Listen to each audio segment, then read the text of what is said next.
Today, we're taking a look at ECW and how they got to the Royal Rumble. This will be different to how Raw got there, as ECW only has 2 titles to look at. On the debut episode of ECW, we saw 3 matches. Beth Phoenix took on Melina and was able to get the win. Then we saw 6 guys all trying to make a name for themselves and prove that they are more than deserving to challenge for the ECW Championship.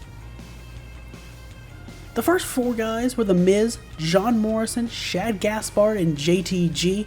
These 4 men were supposed to compete in a tag team match, but they convinced the new GM to allow them to have a fatal 4-way match instead.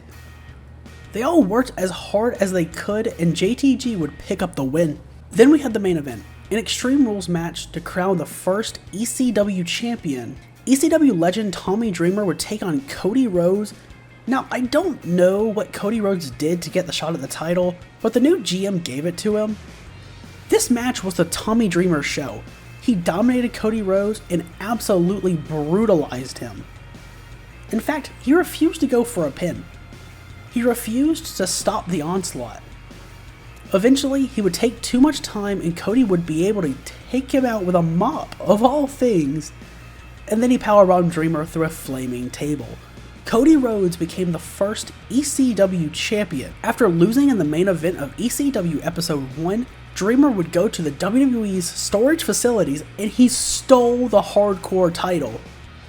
Now, we were set to bring back the Hardcore title for this WWE rebrand, but we had to expedite the process because of Dreamer.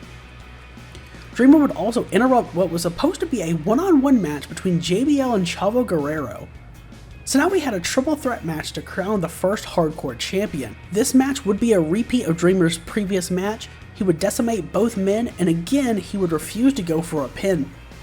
It would come back to bite him as Chavo Guerrero would win the Hardcore title. And after once again failing to capture gold, Tommy Dreamer would later spark the ire of John Bradshaw Layfield. JBL was pissed about what Dreamer had done in the first 2 weeks of ECW, so he demanded a match with Dreamer, and he would get his revenge by winning very quickly. And at the Rumble, for both men, neither guy would look good, they wouldn't last very long, JBL wouldn't get a single elimination, and Dreamer would get a couple, but that's about it.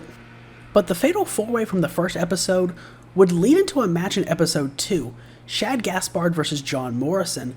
After taking the pin in the 4-way, John Morrison would get some momentum back on his side as he would get the win.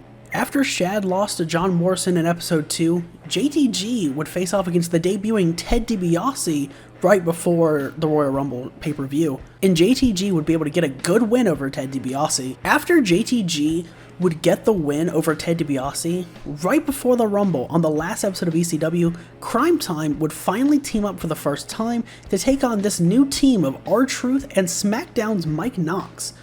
It was not a good night for Crime Time, as they would lose momentum heading into the Rumble. And at the Rumble, ECW would only have one official match outside the Rumble match itself, and it was another bad night for Crime Time, as JTG, he fought hard, but he was not able to take the ECW Championship from Cody Rhodes. Rewinding all the way back to that same episode of ECW where John Morrison defeated Shad Gaspard, in the main event of that show, Evan Bourne and Christian would both make their debuts against one another, and Christian would get a good, decisive victory over Evan Bourne. And on the following episode, Christian would also compete, and he would this time face off against the debuting R-Truth.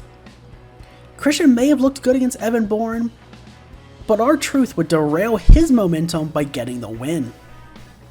And as we already know, R-Truth would then go on to team up with SmackDown's Mike Knox, and they would end up defeating Crime Time. Chavo Guerrero would defend his Hardcore title right before the Rumble as well, and he would successfully defend it by defeating Kofi Kingston, who made his debut at that time. And Beth Phoenix, after defeating Melina, she was able to challenge the debuting Maryse, where she would pick up a win over her, and that would lead her to getting a shot at the Divas title over on SmackDown at the Rumble, and she would face the winner of a triple threat match between Eve Torres, Natalya, and Michelle McCool.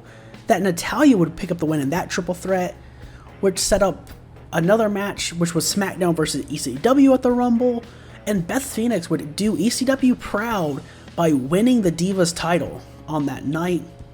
And like I already said before, No one from ECW really looked good in the Rumble match, and no one was able to get the win either.